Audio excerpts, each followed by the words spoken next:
Hello guys, welcome back to my channel. আজকে আমরা একটু আউটিংয়ে গিয়েছিলাম, তো সেখানকার কিছু জাস্ট পিকচার তোমাদের সাথে শেয়ার করছি। ভালো লাগলে লাইক কমেন্ট শেয়ার করো। তো আজকে আউটিংটা বেসিক্যালি আমার ফ্যামিলির সাথে ছিল, তো দেখতে থাকো। কিছু কিছু পিকচার আপলোড করছি, কেমন হয়েছে জানি। ওকে, তো this is my second one.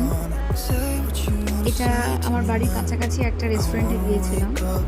তো এই যে এসে হাজির ছোট্ট বুনু। দেখতে ছোট হলে কি হবে, খুব দুষ্টু। সারাদিন বাড়ির সব থেকে বড় বড় দুষ্টুমির কাজগুলো কিন্তু ইনিই করে চলেছে। আর এই যে চিন্তামণি একদম ভাবুক হয়ে পোজ দিয়ে দিয়েছে, দেখতেই পাচ্ছে। আর এই হলো আমি একদম বেরোনোর আগে একটা ছবি তুলেছিলাম, সেটাও শেয়ার করে দিলাম। হঠাৎ বলে উঠলো, চলো দিদি এই পোজে ছবি তোলা যায়। চল।